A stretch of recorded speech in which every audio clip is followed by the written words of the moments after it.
Hi guys, welcome back to my channel Sania kitchen. আবার ফিরে এলাম নতুন একটা রেসিপি নিয়ে। রেসিপিটা হলো আলু চিকেনের রেসিপি। চলো তাহলে বানানো যাক। ভিডিওটা তোমরা প্রথম থেকে শেষ পর্যন্ত দেখতে থাকো। তাহলে চলো, আমি একটা কড়াই বসিয়ে দিয়েছি, কড়াইটা গরম করতে দিয়েছি।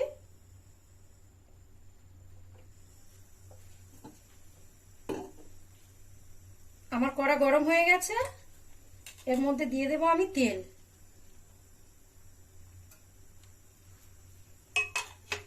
এখানে আমি ভাজার জন্য তেল নিয়ে নিয়েছি। আলুটা ফ্রাই করে নেব, চিকেনের আলু।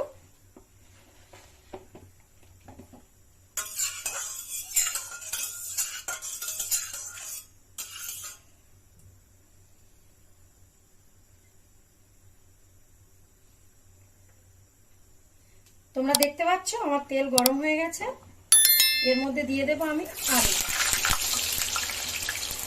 কেটে রাখা আলুগুলো দিয়ে দেবো।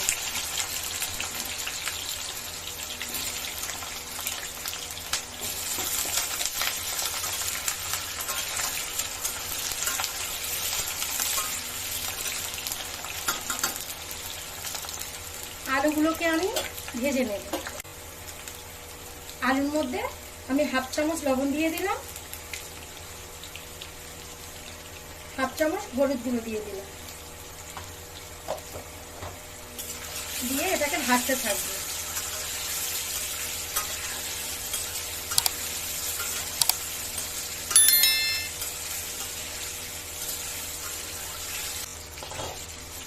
দেখো আমার আলু অনেকটা লাল লাল হয়ে গেছে।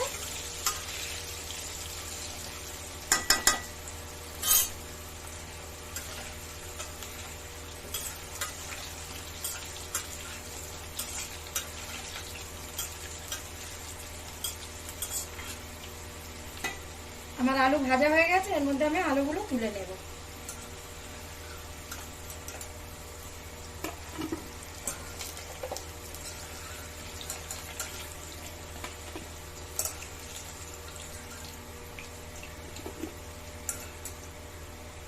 তোমরা দেখতে পেলে আমি আলুগুলো তুলে নিয়েছি।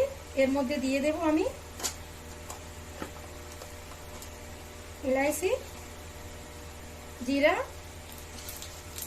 3টে লং, তেজপাতা।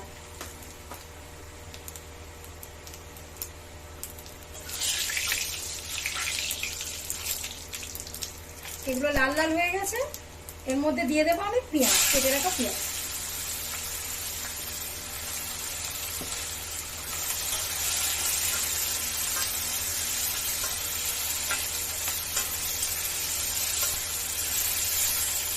পেঁয়াজগুলো একদম লাল লাল করে ভাজতে হবে, যতক্ষণ না বাদামি কালার হবে আমি কোনো মশলা দেব না। তোমরা দেখতে পাচ্ছ আমার পেঁয়াজটা লাল লাল হয়ে গেছে, এর মধ্যে দিয়ে দেব আমি আদা রসুনের পেস্ট। আমি এর মধ্যে 1.5 চামচ ইউজ করলাম।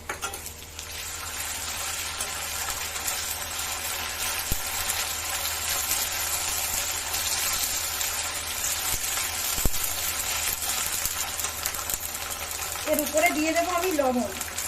লবণটা কেন দিয়ে দিচ্ছি, লবণটা দিলে আদাটা ছিটকায় না। 2 চামচ লবণ দিয়ে দিলাম,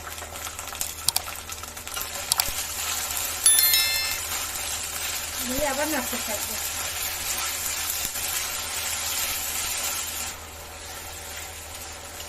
তোমরা দেখতে পাচ্ছ আমি আদা রসুনটা দিয়ে পেঁয়াজটা ভালো করে গ্রেভি মতো করে নিয়েছি। এর মধ্যে দিয়ে দেবো আমি 1 চামচ হলুদ, কেন আগে থাকতে লবণ দিয়ে দিয়েছি। তারপরে দিয়ে দেব 1.5 চামচ লঙ্কার গুঁড়ো, দিয়ে এটাকে আবার নাড়তে থাকবো।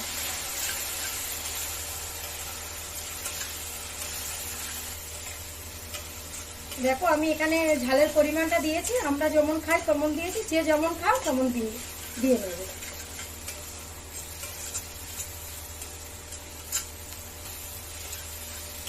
তাহলে দেখতে পেলে লঙ্কার গুঁড়ো দিয়ে আমি হালকা নাড়াচাড়া করে নিলাম।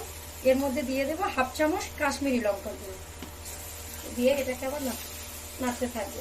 একটু পানি দিয়ে দিলাম এর মধ্যে মশলাগুলো, তা নাহলে পুড়ে যাবে। তোমরা দেখতে পাচ্ছ আমার মশলা কষানো হয়ে গেছে, তেল ছেড়ে দিয়েছে। এর মধ্যে দিয়ে দেবো আমি চিকেন।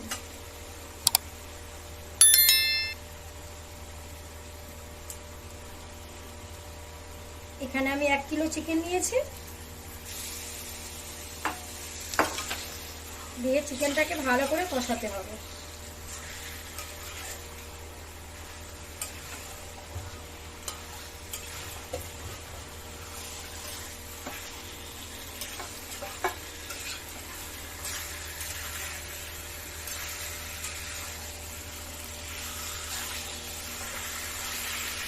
তোমরা দেখতে পাচ্ছ চিকেনগুলো দিয়ে আমি ভালো করে মশলাগুলো নাড়াচাড়া করে নিয়েছি।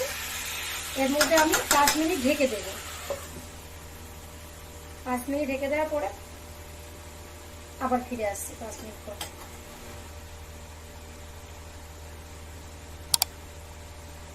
চলো 5 মিনিট হয়ে গেছে, দেখি। দেখো 5 মিনিট পরে ফিরে এসছি। আমার মাংসটা পুরো তেল ছেড়ে দিয়েছে নিচে থেকে, দেখো। এর মধ্যে আমি দিয়ে দেব টমেটো বাটা। আমি একটা টমেটো বাটা দিয়ে দিলাম এর মধ্যে। তোমরা তাহলে দেখতে পেলে আমি টমেটো বাটাটা দিয়ে দিয়েছি, ওটা দিয়ে ভালো করে কষিয়ে নিয়েছি। এর মধ্যে দিয়ে দেবো আমি ফেটিয়ে রাখা টক দই। টক দইটা দিয়ে আবার ভালো করে নাড়তে থাকতে হবে।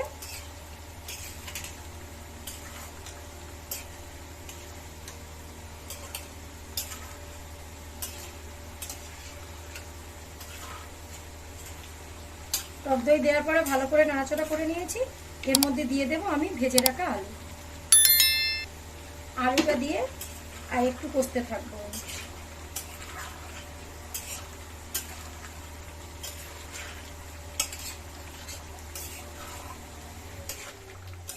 আমি একদম সিম্পল তরিকায় রান্না করছি, বাঙালি রান্না, একদম সিম্পল ভাবে এই রেসিপিটা দিয়েছি।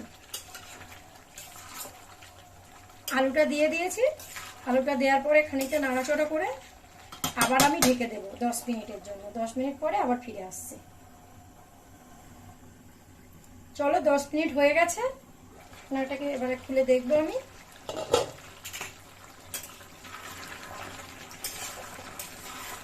দেখো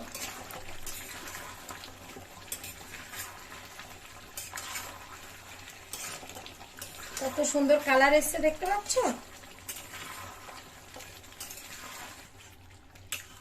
চলো আমি অনেকটা কষিয়ে ফেলেছি। এবারে এর মধ্যে দিয়ে দেব 1 চামচ গরম মশলার গুঁড়ো,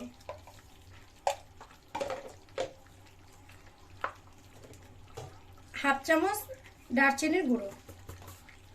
আমি এখানে বেশি মশলা ইউজ করব না। ব্যাস, এটাকে দিয়ে একটু নাড়াচাড়া করে নেব।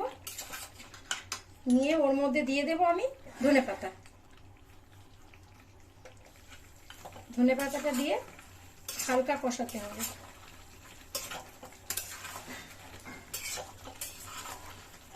তোমরা দেখতে পাচ্ছ আমার সাইড দিয়ে তেল ছেড়ে গেছে, মানে এখানে বোঝা যাচ্ছে মাংসটা পুরোপুরি কষানো হয়ে গেছে। দেখো দেখো পুরো ভালোভাবে কষিয়ে নিয়েছি। তাহলে এর মধ্যে আমি দিয়ে দেব আগে থেকে আমি পানি গরম করে রেখেছিলাম, এর মধ্যে পানি দিয়ে দিলাম। যদিও মাংসটা অনেকক্ষণ থেকে কষিয়ে নিয়েছি, ঠান্ডা পানি দিলে মাংসটা টেস্ট লাগবে না। ওর জন্য গরম পানি ইউজ করলে অনেকটা টেস্ট বেড়ে যায়। দেখো এটাকে আমি এবারে 10 মিনিটের জন্য ঢেকে দেব। 10 মিনিট পরে আবার ফিরে আসবো আমি।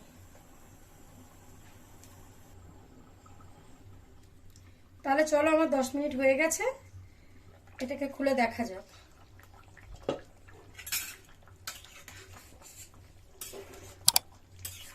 দেখো বন্ধুরা, আমার আলু চিকেনের তরকারি একদম রেডি।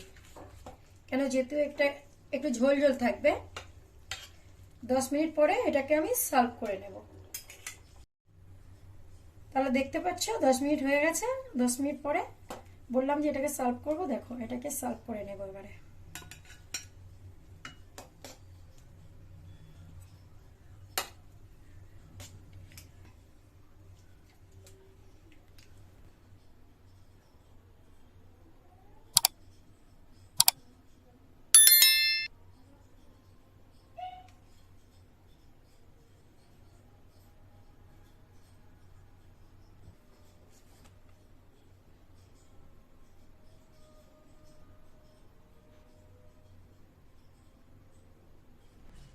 বন্ধুরা তাহলে তোমরা দেখতে পেলে আমার চিকেন আলুর রেসিপি বানানো কমপ্লিট। ভিডিওটা ভালো লাগলে কমেন্ট, লাইক, শেয়ার করে দিও। ভিডিওটা আমি এখানেই শেষ করছি। আবার ফিরে আসছি নতুন কোনো একটা রেসিপি নিয়ে।